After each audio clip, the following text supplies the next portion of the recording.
Hello students. आज हम discuss करने जा रहे हैं अपनी last colligative property that is osmotic pressure.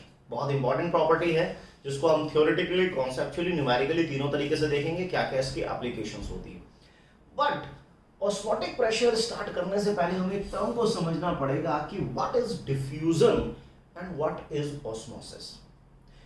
सुबह उठते ही जब घर में नहा धोने के बाद अगरबत्ती को आप जलाएं, धूप बत्ती को जलाएं, तो उसकी जो स्मेल है वो पूरे रूम में स्प्रेड हो जाती है। अगरबत्ती की जो स्मेल है वो पूरे रूम में स्प्रेड हो रही है। This is an example of diffusion.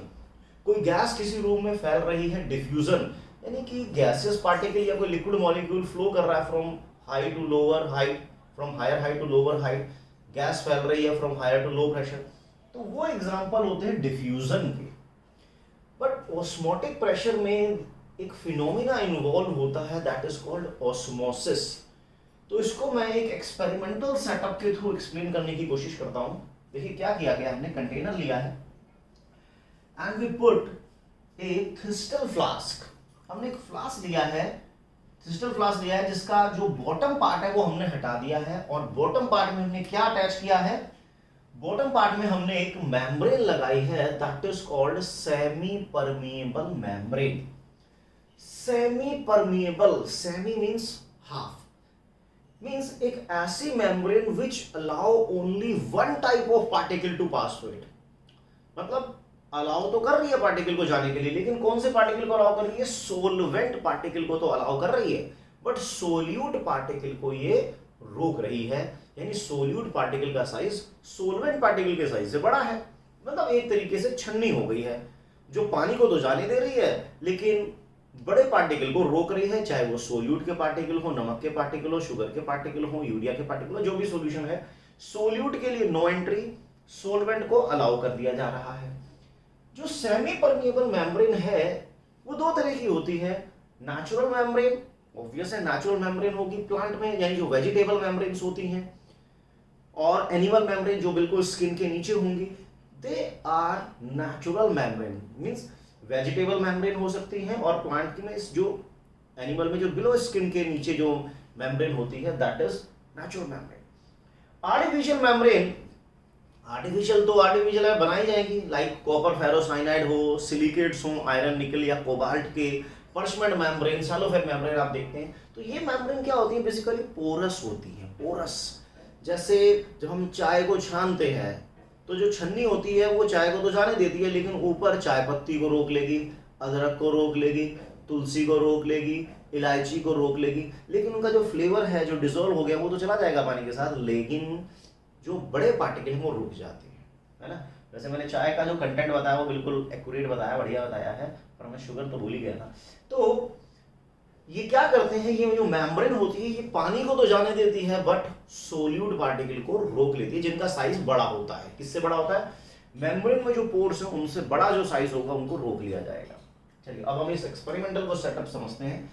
तो जो क्रिस्टल फ्लास्क है जिसका बॉटम पार्ट हमने हटाकर एक सेमी परमेबल मेम्ब्रेन लगा दी है, विच में भी नेचुरल और विच में भी एनिमल मेम्ब्रेन, या कोई इनमें से भी हो सकती है।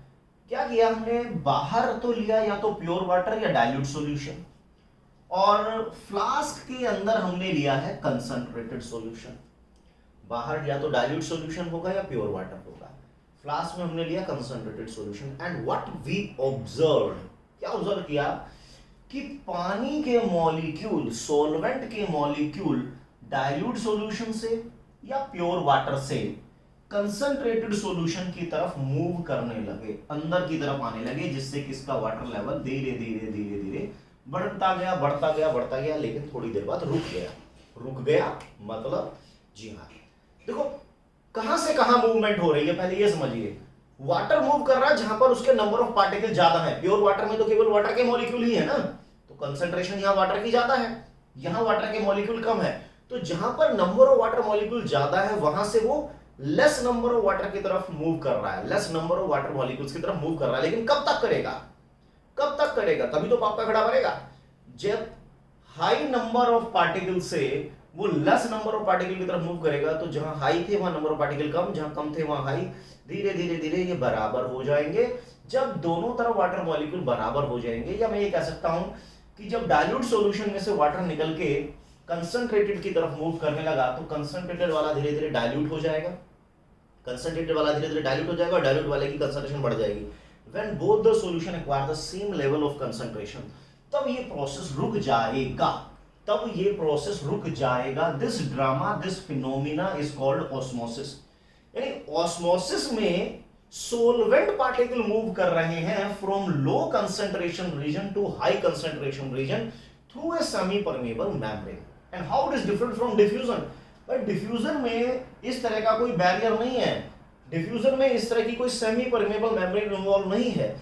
डिफ्यूजन में तो गैस स्प्रेड हो गई, वाटर मॉलिक्यूल स्प्रेड हो गई from higher height to lower height, लेकिन ऑस्मोसिस में सॉल्वेंट मूव कर रहा है from low concentration region to a high concentration region through a semi permeable membrane. This is called osmosis. जी हाँ, तो ऑस्मोसिस क्या है? Osmosis is the movement of solvent particles from a region of low concentration to a region of high concentration through a semi permeable membrane। एक semi permeable membrane के through solvent particle move कर रहे हैं low concentration से high concentration की तरफ। लेकिन कब तक? तब तक till both the compartment acquire the same level of concentration. जब कंसंट्रेशन का लेवल बराबर हो जाएगा तो प्रोसेस रुक जाएगा। मींस मैं ये कह सकता हूं कि अब ये रुक गया, इस हाइट पर जाकर रुक गया। इसने मान लो h हाइट अटेन की है, लेट अस अज्यूम कि इसने h हाइट तक वाटर कॉलम राइज हुआ और फिर रुक गया। Means now the system has attend A state of equilibrium. मैं ये कह सकता हूं जितना वाटर जाएगा उतना वाटर वापस आ जाएगा, मींस इक्विलिब्रियम अटेन हो गया। अब इस इक्विलिब्रियम में यहां पर ये एक्स्ट्रा वाटर एक्यूमुलेट हो गया, तो इस एक्स्ट्रा वाटर के थ्रू कुछ एक्स्ट्रा प्रेशर भी जनरेट हुआ जिससे कि ऑस्मोसिस रुक गया। That pressure is called osmotic pressure। Osmotic pressure कहा जाता है। ऑस्मोटिक प्रेशर, देखिए कमाल की बात है, जिस थाली में खाया उसी में छेद किया। ऑस्मोसिस की वजह से ही यहां पर ये वाटर कॉलम जनरेट हुआ और बाद में इसने ऑस्मोसिस को ही रोक दिया। यानी ये वो प्रेशर होता है जो सॉल्यूशन में ऑस्मोसिस की वजह से डेवलप होता है और बाद में ऑस्मोसिस को ही रोक देता है। तो इसको हम क्या बोल सकते हैं? It is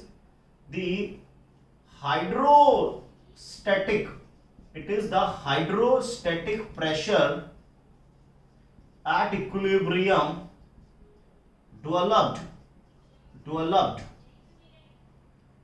towards solution side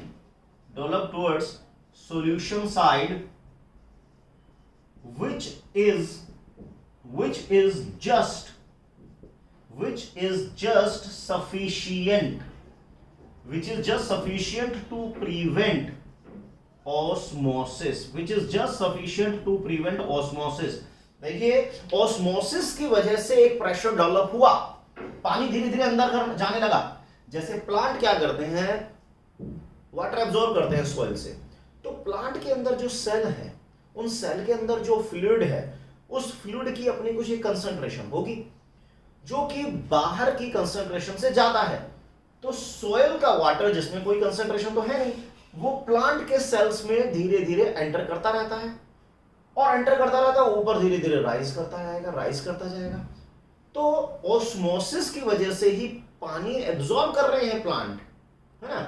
अब हम जो पानी पीते हैं, हमारे सभी बॉडी पार्ट्स को, सभी सेल्स में, हाथों पैरों में वो पानी चला जाता है। क्यों चला जाता है? क्योंकि जो बॉडी में हमारी सेल्स हैं, उन सेल्स की अपनी कुछ कंसंट्रेशन होगी। पानी कहां से कहां जाएगा? हमारी जो सेल होती हैं, उनकी जो सरफेस है वो एक सेमी परमेबल मेम्ब्रेन की तरह बिहेव करती हैं, है ना। तो तो वाटर उन मेम्ब्रेन में एंटर कर जाता है from low to high concentration, क्योंकि अंदर जो सेल के फ्लूइड है उसकी कंसेंट्रेशन ज्यादा है, और ऑस्मोसिस में वाटर लो रीजन से हाई कंसेंट्रेशन रीजन की तरफ मूव करता है, जिसकी वजह से हमारे सभी बॉडी पार्ट्स को वाटर मिल जाता है ना। तो जब पानी एंटर करता जाएगा तो यहां पर कुछ एक्स्ट्रा वाटर एक्यूमुलेट होगा, उसकी वजह से एक एक्स्ट्रा प्रेशर जनरेट होगा which is just sufficient to prevent osmosis. This is called osmotic pressure, H rho G। H यानी कितनी वाटर कॉलम ने हाइट अटेन की है, rho that is the density, and G आप जानते ही हैं ग्रेविटी। सो चलो ये तो थ्योरेटिकल पार्ट हो रहा है धीरे धीरे कि भाई ऑस्मोटिक प्रेशर क्या है। ऑस्मोसिस की वजह से सॉल्यूशन में जो प्रेशर डेवलप हो गया, हाइड्रोस्टैटिक प्रेशर जो डेवलप हो गया इक्विलिब्रियम स्टेज पर, that is called osmosis which is just sufficient to prevent osmosis. चलिए, सो अभी थ्योरेटिकली तो हमें समझ में आ गया कि आखिर ऑस्मोसिस क्या है। यानी ऑस्मोसिस एक फिनोमिना है जिसमें वाटर मॉलिक्यूल सॉल्वेंट मॉलिक्यूल लो कंसंट्रेशन रीजन से हाई कंसंट्रेशन रीजन की तरफ मूव कर जाते हैं, लेकिन ये ध्यान रहे बीच में एक सेमी परमेबल मेम्ब्रेन इन्वॉल्व हो रही है, वो सेमी परमेबल मेम्ब्रेन के थ्रू जा रहे हैं, राइट। चलिए, मेम्ब्रेन की हमें कोई जरूरत नहीं है, इसको भी हम हटा देते हैं। सो यानी प्लांट जो वाटर एब्जॉर्ब कर रहे हैं वो किसकी वजह से कर रहे हैं? Plant absorb water from soil. Plant जो वाटर एब्जॉर्ब कर रहे हैं सॉइल से, it is just because of osmosis. Water हमारे सभी बॉडी पार्ट्स में पहुंच जाता है, it is just because of osmosis. Water या all body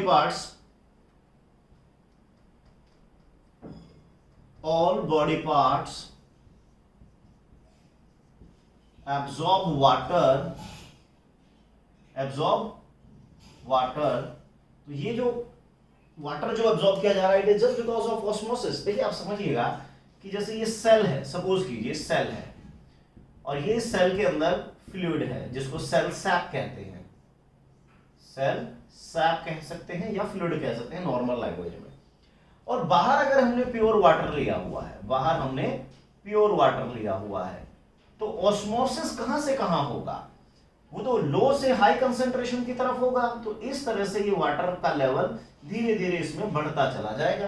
तो प्लांट भी इसी तरह से वाटर एब्जॉर्ब कर रहे हैं और हमारे जितने भी सेल्स हैं वो भी इसी तरह से वाटर एब्जॉर्ब करते चले जाते हैं। मींस कंसेंट्रेशन का डिफरेंस बहुत जरूरी है। जहां कंसेंट्रेशन का डिफरेंस होगा वहां ऑस्मोसिस चल पड़ेगा, ठीक है। इसी प्रकार से चलो अभी मैं कंसेंट्रेशन वाले पार्ट को भी इसमें इंट्रोड्यूस करता हूं धीरे धीरे।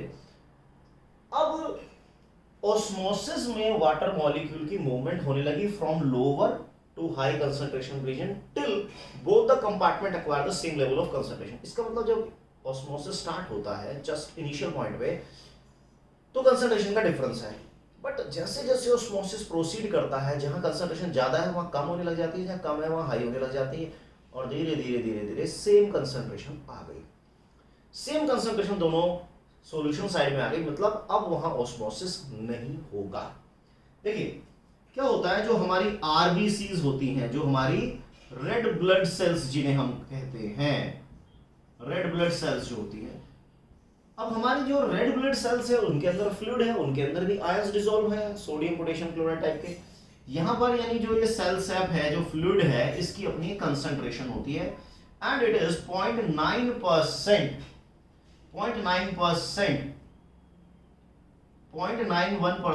aqueous NaCl solution weight by volume, near about ये कंसंट्रेशन रहती है। तो अब देखिए यहाँ कई तरह की बातें होती हैं। अगर हम आरबीसी को, जिसकी कंसंट्रेशन इतनी है, weight by volume 0.91% aqueous NaCl solution weight by volume, अगर मैं आरबीसी को 0.91% aqueous NaCl solution में रखता हूं तो डेफिनेटली मुझे कुछ भी ऑब्जर्व नहीं होगा, ना तो वाटर अंदर की तरफ जाएगा ना अंदर से बाहर की तरफ आएगा। मींस यहां पर होगा नो ऑस्मोसिस। यहाँ कोई ऑस्मोसिस नहीं होगा। इसका मतलब अगर मैं आरबीसी को 0.91% एक्वा सॉल्यूशन में रखता हूं तो this solution is isotonic with respect to RBC. ये जो सॉल्यूशन है या आरबीसी की जो कंसंट्रेशन है, अब ये दोनों सेम कंसंट्रेशन का मतलब आइसोटोनिक सॉल्यूशन बन गए हैं। लेकिन सपोज करते हैं अगर हमने आरबीसी को 1% एक्वस NaCl सॉल्यूशन में रख दिया, 1% एक्वस NaCl में रख दिया, तो अब आरबीसी के रिस्पेक्ट में ये ज्यादा कंसंट्रेशन का हो गया है। देखिए ये आरबीसी है, ठीक है, और आपने इसको प्लेस कर दिया है कहां पर, 1% एक्वस सॉल्यूशन में, तो कंसंट्रेशन यहां पर ज्यादा है। ऑस्मोसिस कहां से कहां होगा, लो टू हाई होगा, तो आरबीसी धीरे धीरे श्रिंक कर जाएगी। आरबीसी के रिस्पेक्ट में ऑस्मोसिस हो तो रहा है लेकिन बाहर की तरफ हो रहा है। आरबीसी के रिस्पेक्ट में ऑस्मोसिस तो हो रहा है बट आउटसाइड डायरेक्शन में हो रहा है। इट इज कॉल्ड एक्सोऑस्मोसिस, जिसकी वजह से आरबीसी का जो साइज है, जो सेल का साइज है, वो श्रिंक कर जाएगा। दिस इज कॉल्ड प्लाज्मोलिसिस और it is also called crenation. Shrink कर जाएगी, है ना, आरबीसी क्या कर जाएगी, श्रिंक कर जाएगी, क्योंकि आपने उसे हाई कंसंट्रेटेड सॉल्यूशन में रख दिया है।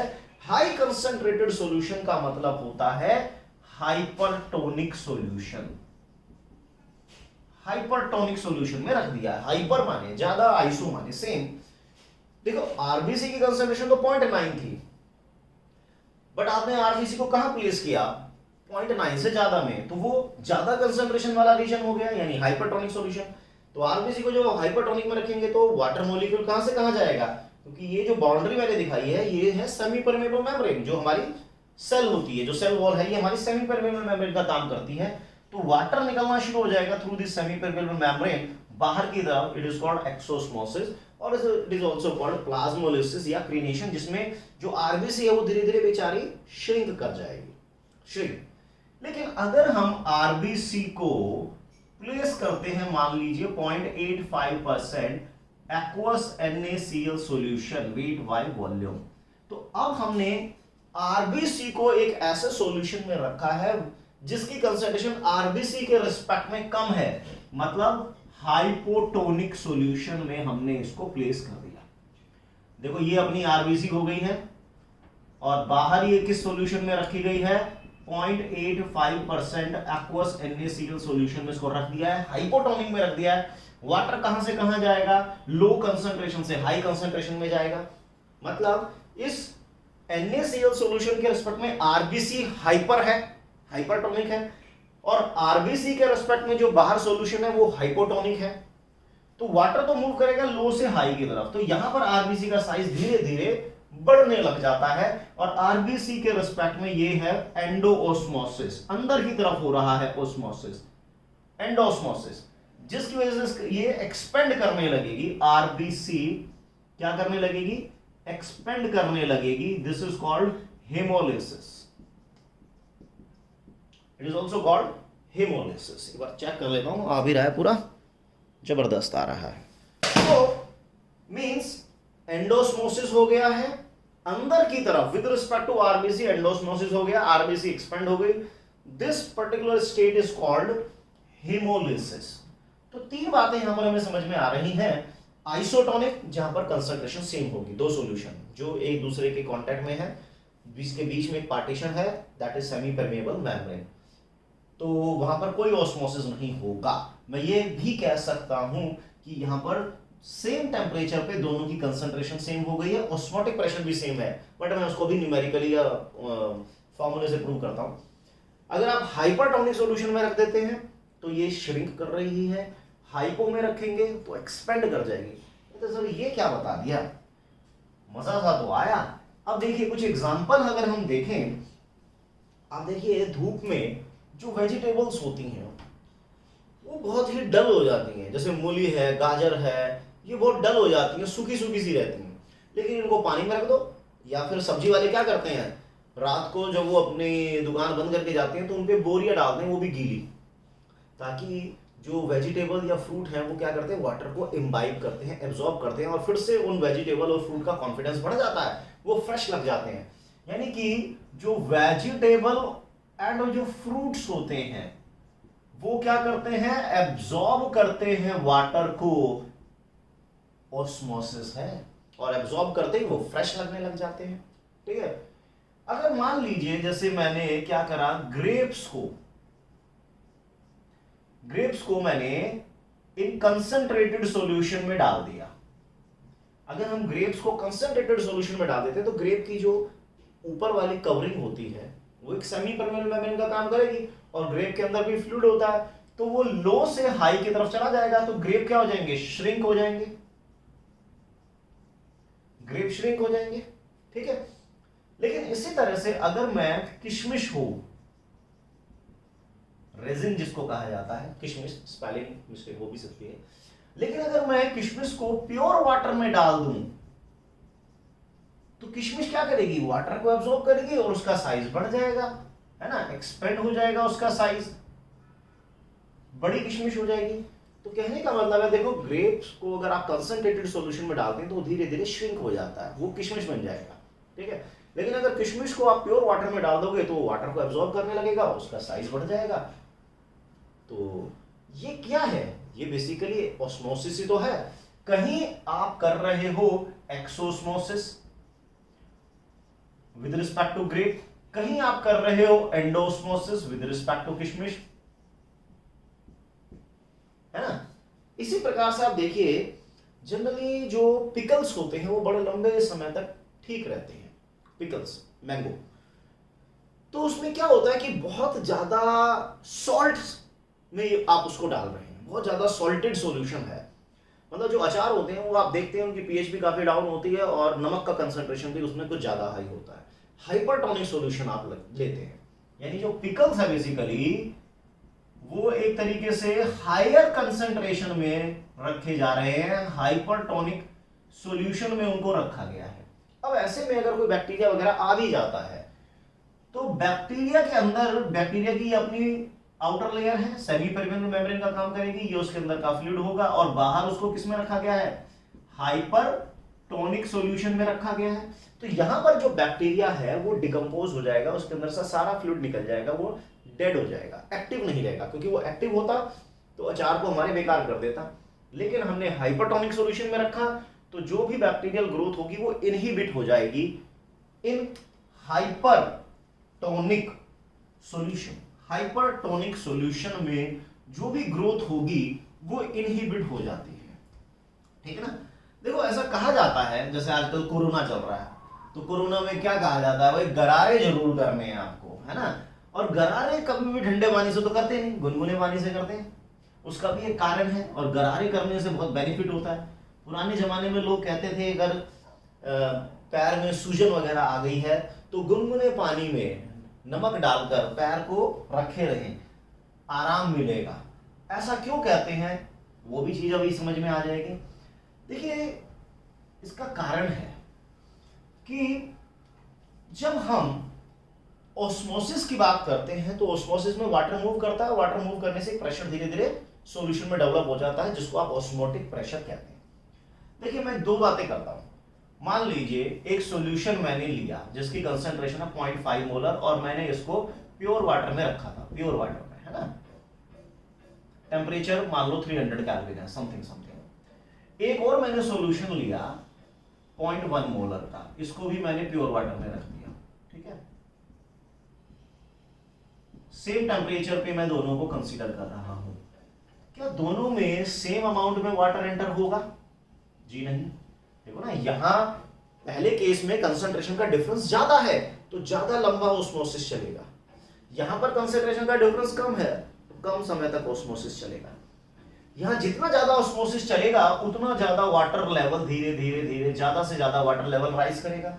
यहाँ ऑस्मोसिस में क्योंकि कंसंट्रेशन का डिफरेंस कम है तो यहाँ पर ऑस्मोसिस की वजह से वाटर लेवल तो राइज करेगा, लेकिन थोड़ी देर में स्टॉप हो जाएगा। स्टॉप तो यहाँ भी हो जाएगा, यहाँ भी हो जाएगा, लेकिन यहाँ पर सॉल्यूशन की कंसंट्रेशन ज्यादा है इसलिए ज्यादा वाटर राइज करेगा, ज्यादा ऑस्मोटिक प्रेशर डेवलप होगा। यहाँ कंसंट्रेशन का डिफरेंस कम है तो यहाँ कम ऑस्मोटिक प्रेशर डेवलप होगा। तो सीधी सी बात है भाई, कि ऑस्मोटिक प्रेशर कंसंट्रेशन पर डिपेंड करता है। जिस सॉल्यूशन में ऑस्मोटिक प्रेशर डेवलप हो रहा है, ऑस्मोटिक प्रेशर को पाई से डिनोट कर रहे हैं, ये 22/7 नहीं है, जस्ट सिंबल है। जितने ज्यादा सॉल्यूशन की कंसंट्रेशन होगी उसमें उतना ज्यादा वाटर एंटर करेगा, उतना ज्यादा वाटर कॉलम राइज करेगा, उतना ज्यादा ऑस्मोटिक प्रेशर डेवलप होगा। और टेम्परेचर से तो हमेशा रेट बढ़ता ही बढ़ता है।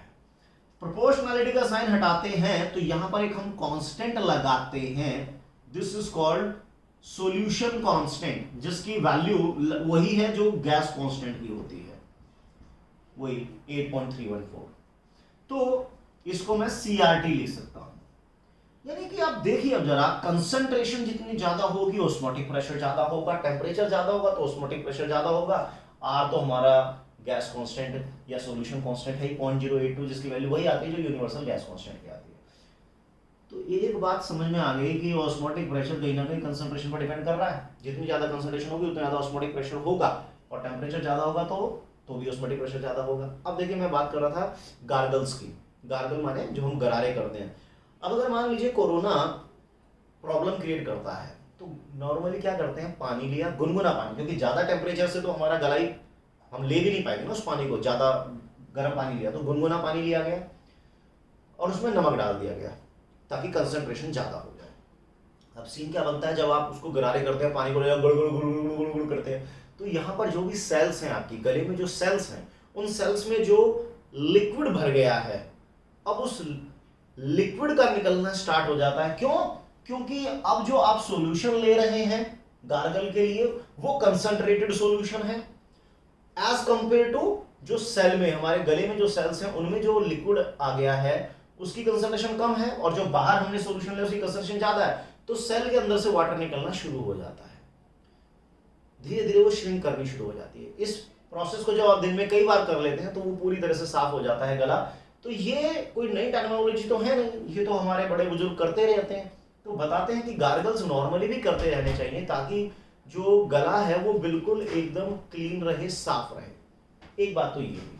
दूसरी बात, यानी कि जो गार्गल वाली एक्टिविटी है, गार्गल्स की जो एक्टिविटी है, इट इज कहीं बेस्ड ऑन ऑस्मोसिस। या फिर एक बात और देखिए कि जब पैर हमारा सूज जाता है, चोट लग गई, मान लीजिए पैर सूज गया, तो पैर सूजने का मतलब साफ है कि अंदर जो सेल्स हैं उनमें फ्लूइड इकट्ठा हो गया है काफी। सपोज कीजिए ये पैर हमारा सूज गया है ना, तो हम क्या करते हैं, एडवाइस क्या की जाती है कि भाई पानी लिया जाए, गुनगुना पानी लिया जाए ताकि टेम्परेचर ज्यादा रहे। टेम्परेचर ज्यादा रहेगा तो ऑस्मोसिस की स्पीड ज्यादा रहेगी। तो यहां पर अब जो हमारा ये जो सूजा हुआ पैर है, इसमें जो सेल्स इन्वॉल्व हो रही हैं उनमें वाटर एक्यूमुलेट हो चुका है ना, उनका साइज बढ़ गया है, वाटर एक्यूमुलेट हो गया है। तो हमने क्या लिया, हमने एक हाइपरटोनिक सॉल्यूशन लिया है बाहर, गुनगुने पानी में नमक डाल दिया गया है, हाइपरटोनिक सॉल्यूशन। तो अब हाइपरटोनिक सॉल्यूशन हो गया तो अंदर जो एक्स्ट्रा पानी एक्यूमुलेट हो गया है वो धीरे धीरे बाहर निकलना शुरू हो जाएगा और ये धीरे धीरे नॉर्मल की तरफ प्रोसीड करेगा। ऐसा मतलब कहा भी जाता है, हमने कई बार देखा भी है कि जब सूजन हो जाती है तो हम पानी में अपना पैर डाल के बैठ जाते हैं ताकि एक्सोस्मोसिस हो जाए और जो एक्स्ट्रा फ्लूइड है वो बाहर निकल जाए, सूजन धीरे धीरे कम होती चली जाए। खैर एग्जाम्पल तो बहुत हो सकते हैं, बहुत सारे एग्जाम्पल हम ले सकते हैं। जैसे नॉर्मली जो मीट होता है, मीट जो होता है उसको हम हाई सॉल्ट में प्रिजर्व करते हैं, नमक डाल के उसको प्रिजर्व किया जाता है। इसी तरह जो खाने पीने की चीजें होती हैं उनमें ज्यादा शुगर ऐड करके उन्हें प्रिजर्व किया जाता है। वो क्यों किया जाता है, जैसे कैंडी वगैरह हो जाती है ना, तो हाई शुगर सॉल्यूशन में, हाई शुगर एनवायरनमेंट में उन्हें स्टोर करते हैं। मीट वगैरह को हाई सॉल्ट में करते हैं ताकि कंसंट्रेशन ज्यादा होगी तो बैक्टीरियल ग्रोथ इनहिबिट हो जाएगी, क्योंकि कंसंट्रेशन ज्यादा होगी तो बैक्टीरियल ग्रोथ इनहिबिट हो जाएगी। यानी कि जो बैक्टीरिया आएगा जब इस हाई सॉल्ट की कंसंट्रेशन के कांटेक्ट में आएगा तो वो वहां पर इनएक्टिव हो जाएगा, उसके अंदर जितना भी लिक्विड है, मतलब उसका जो भी सेल कंसंट्रेशन वाला पार्ट है वो निकल जाएगा, उसमें ग्रोथ उसकी इनहिबिट हो जाएगी। तो इसीलिए मीट को हाई सॉल्टेड कंसंट्रेशन में स्टोर करते हैं, फ्रूट्स वगैरह को हाई शुगर वाले एनवायरनमेंट में स्टोर करते हैं, वगैरह वगैरह। अब एक बात और देखिए, सपोज करते हैं, चलो एक क्वेश्चन ले लेता हूं अभी मैं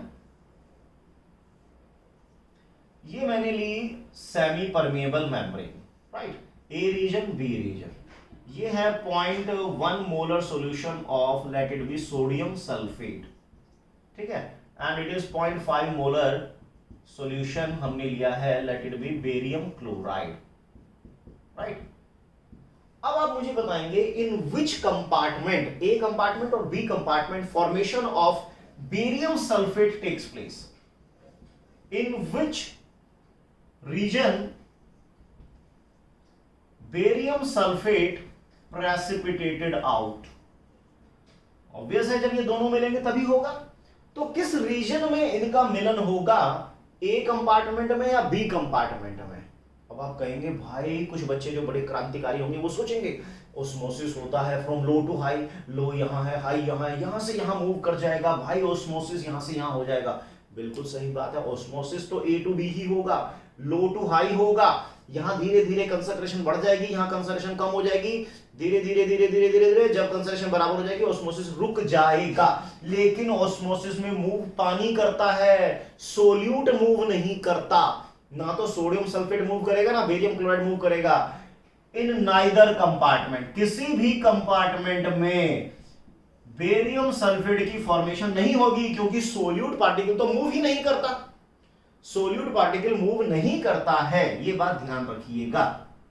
चलिए क्वेश्चन है कि सपोज कीजिए हमने सॉल्यूशन लिया, ए कंपार्टमेंट बी कंपार्टमेंट, बीच में सेमी परमेबल मेम्ब्रेन ले लिए, यहां पर हमने मान लीजिए प्योर वाटर लिया या कुछ और लिया, और यहां पर हमने हाई कंसंट्रेटेड ले लिया,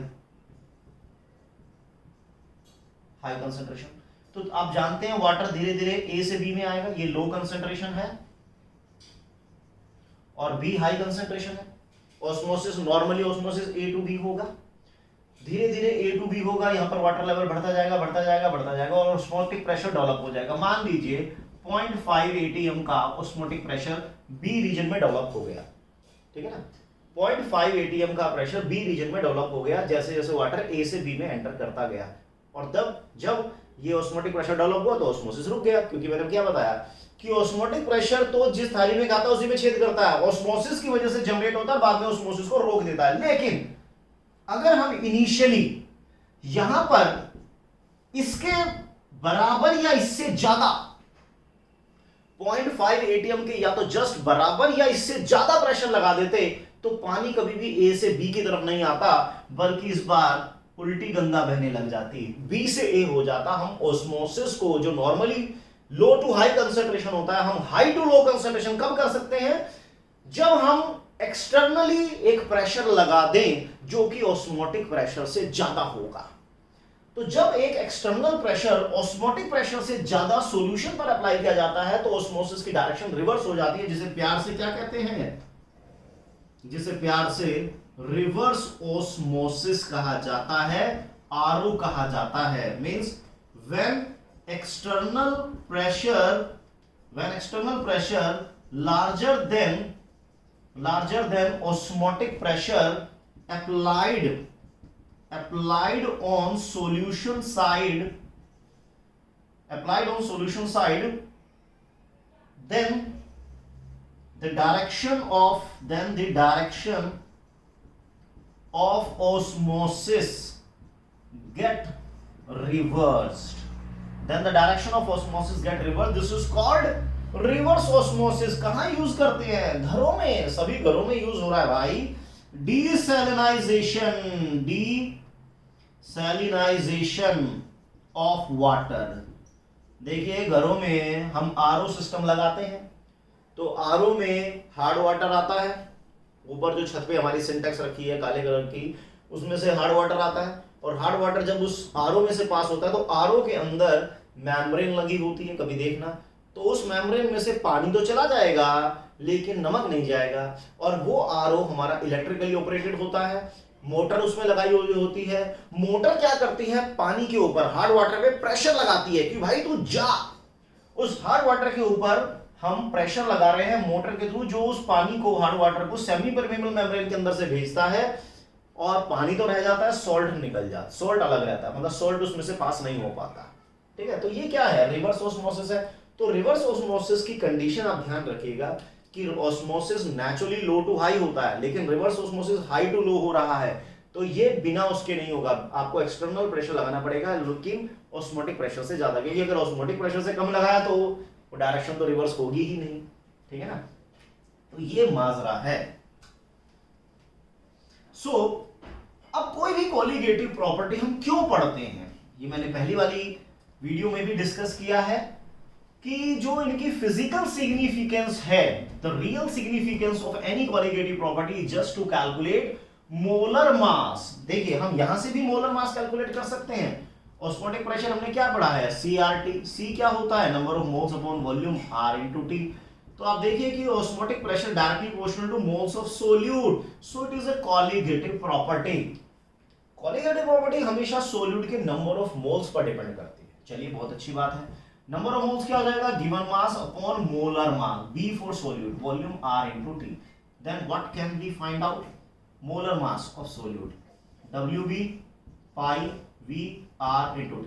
तो मोलर मास कैलकुलेट किया जा सकता है किसी भी XYZ नॉन वॉलेटाइल सोल्यूट का using osmotic pressure as a colligative property. तो कुल मिलाकर हमारे पास 4 चॉइस आ जाती है कॉलिगेटिव प्रॉपर्टी की। आप जानते हैं, relative lowering, elevation boiling point, depression freezing point and finally the osmotic pressure. और चारों से हमने मोलर मास निकाला। बट क्वेश्चन अब यह आ गया कि which one is the best colligative property to calculate molar mass of non volatile solute. 4 colligative property में से कौन सी कॉलिगेटिव प्रॉपर्टी बेस्ट होती है मोलर मास कैलकुलेट करने के लिए ऑफ नॉन वॉलेटाइल सोल्यूट। लेकिन ब्रैकेट में मैं एक बात और लिख देता हूं, मैक्रोमोलिक्यूल्स या पॉलीमेरिक मॉलिक्यूल्स, ठीक है ना, जिनका मोलर मास बहुत ज्यादा होता है। तो award goes to osmotic pressure. Osmotic pressure is the best, तालियां बजाइए आए, osmotic pressure is the best colligative property to calculate molar mass of polymeric substance. उसका कारण क्या है, उसका कारण है, देखिए कारण यह है कि अगर मान लीजिए किसी सब्सटेंस का मोलर मास इतने ग्राम है, इतनी, क्योंकि पॉलीमर है तो बहुत ज्यादा होगा ना, तो आप कोई भी कॉलिगेटिव प्रॉपर्टी यूज करते हैं तो उनमें तकरीबन 10⁻⁻⁵ वैल्यू आती है, बहुत छोटी वैल्यू आती है, बहुत बहुत छोटी वैल्यू आती है। आप चाहे रिलेटिव लोअरिंग की बात करें, एलिवेशन बॉइलिंग पॉइंट की बात करें, डिप्रेशन की बात करें, वहां पर वैल्यू बहुत बहुत स्मॉल आती है, very small volume, very small value, very small value which is hard या too difficult to measure accurately, too difficult to measure accurately, जिसको बहुत एक्यूरेटली मेजर करना बड़ा मुश्किल है। लेकिन जब यही कॉलिगेटिव प्रॉपर्टी आप ऑस्मोटिक प्रेशर लगा के करते हैं तो आप देखिए ये इससे 100 गुना बेहतर आ रही है, इससे 100 टाइम्स बेटर आ रही है। ये वैल्यू आती है, ये वैल्यू तकरीबन आएगी, अगर इस रेंज का मोलर मास है तो कैन बी एक्यूरेटली मेजर। एक बात तो ये हो गई कि जो कॉलिगेटिव प्रॉपर्टी हम ऑस्मोटिक प्रेशर लगा के कैलकुलेट करते हैं उनकी वैल्यू थोड़ी बड़ी आती है, जिसको आप एक्यूरेटली मेजर कर सकते हैं। लेकिन जो बाकी कॉलिगेटिव प्रॉपर्टी है उनकी वैल्यू इतनी छोटी होती है कि जिसको एक्यूरेटली मेजर करना बड़ा मुश्किल होता है, वहां पर एरर के चांसेस बन जाते हैं। एक बार तो ये पहला पॉइंट हुआ कि इनकी वैल्यू लार्ज आती है, ऑस्मोटिक प्रेशर की वैल्यू लार्ज आती है, जिसको आप एक्यूरेटली मेजर कर सकते हैं। वाइल अगर आप इसी रेंज के मोलर मास को यहां पर यूज करते हैं और कॉलिगेटिव प्रॉपर्टी कैलकुलेट करते हैं तो उनका वैल्यू बहुत बहुत छोटा आता है, जिसको मेजर एक्यूरेटली करना बड़ा मुश्किल हो जाता है। दूसरी बात कि जो ये मैक्रोमोलिक्यूल्स होते हैं, ये पॉलीमर्स होते हैं, are stable at room temperature, are stable at room temperature. मतलब प्रोटीन हो गया, पॉलीसेकेराइड हो गए, उनका मास लाखों में होता है, तो ये रूम टेम्परेचर पर स्टेबल होते हैं। और कॉलीगेटिव प्रॉपर्टी जो ऑस्मोटिक प्रेशर है, it can be calculated at room temperature, आप इसको रूम टेम्परेचर पे कर सकते हो। लेकिन जो एलिवेशन और डिप्रेशन होता है जनरली वो लो और हाई टेम्परेचर पर होता है, तो वहां पर ये पॉलीमर स्टेबल नहीं होते, यहां पर स्टेबल रहते हैं। तो दो कारण जो निकल कर आ रहे हैं, एक तो इनकी लार्ज वैल्यू और दूसरा ये रूम टेम्परेचर पे कैलकुलेट किया जा सकता है, जिसकी वजह से जो पॉलीमेरिक सब्सटेंस है उनका मास क्या रहेगा, मतलब एक्यूरेट आएगा और वो स्टेबल भी रहेंगे। ठीक है, चलिए चलिए चलिए चलिए चलिए, अब मैं बस जल्दी से जल्दी न्यूमेरिकल लेता हूं एक दो और इसको वाइंड अप करता हूं। देखिए जैसे क्वेश्चन है कि 10 ग्राम कोई non volatile solute 300 centimetre cube solution में डिसॉल्व किया गया है, जहां पर 1.2 atm का प्रेशर 40 डिग्री पर डेवलप हुआ, या चलो 27 डिग्री सेल्सियस पर डेवलप हुआ। Calculate molar mass of non volatile solute. No problem. देखिए कुछ बातें ध्यान रखनी है। वॉल्यूम को आप कोशिश कीजिए लीटर में लेने के लिए, टेम्परेचर को कोशिश करना है केल्विन में लेने के लिए। तो pi is equal to N by V R into T। N क्या होता है, given mass, molar mass, volume R into T। Osmotic pressure कितना है 1.2 atm, atm गिवन मास है 10 ग्राम, मोलर मास निकालना है, वॉल्यूम लीटर में लेंगे तो ये आ जाएगा 0.3 लीटर, R 0.082 लीटर एटीएम, ताकि वॉल्यूम भी लीटर में रहे और R की वैल्यू भी 0.082 लीटर एटीएम, और टेम्परेचर केल्विन में 27 मतलब 300 केल्विन। ये आपका आंसर आएगा। मोलर मास आप बहुत इजीली कैलकुलेट कर पाएंगे, नो प्रॉब्लम। सो जैसे कि सपोज कीजिए क्वेश्चन है कि 5% aqueous solution of urea, 5% aqueous solution of urea weighed by volume is isotonic with 10% aqueous solution of non-volatile solute weighed by volume. Calculate molar mass of non-volatile solute. देखिए दो solution है, 5% aqueous solution urea का weighed by volume और 10% aqueous solution non-volatile solute weighed by volume at the same temperature. And both are isotonic. Isotonic का मतलब है दोनों की कंसंट्रेशन सेम है, दोनों का ऑस्मोटिक प्रेशर सेम है, यानी कि एक का सॉल्यूशन पाई 1 दूसरे का पाई 2, दोनों इक्वल है, टेम्परेचर सेम होगा, ध्यान रखिए। Concentration R into T, concentration R into T, RT RT गया उड़, number of moles upon volume, number of moles upon में वॉल्यूम। 5% का मतलब है 5 gram urea in 100 ml solution, इसका मतलब होगा 10 gram non volatile solute in 100 ml solution. तो वॉल्यूम तो यहां भी सेम है, उड़ गई तो मोल्स आ गए। मोल क्या होगा, given mass. 5 gram urea in 100 ml, तो 5 ग्राम है तो उसके मोल कितने हो जाएंगे, given mass molar mass, molar mass of urea 60। 10% का मतलब 10 अपॉन में मोलर मास। यहां से आप क्या कैलकुलेट कर पाएंगे, मोलर मास कैलकुलेट कर लेंगे, which comes out to be 120 ग्राम पर मोल। तो isotonic means same osmotic pressure. इस तरह के कुछ छोटे मोटे न्यूमेरिकल होंगे। तो अब हम नेक्स्ट वीडियो में क्या करेंगे, हम कि सभी कॉलिगेटिव प्रॉपर्टी के एक न्यूमेरिकल्स की एक सेपरेट वीडियो बनाते हैं, क्योंकि थ्योरी काफी लेंथी थी, काफी लार्ज थी, तो थ्योरी तो हमने डिस्कस कर ली है और जितने भी पॉइंट थे इंपॉर्टेंट पॉइंट वो सब हम डिस्कस कर चुके हैं। सो माय डियर फ्रेंड, अगर आपको ये लेक्चर पसंद आया है तो वीडियो को लाइक कीजिए, चैनल को सब्सक्राइब जरूर जरूर कीजिए, ऐसे सब्सक्राइब कर दो कि ऑस्मोटिक प्रेशर बढ़ जाए, सब्सक्राइबर काउंट बढ़ जाए।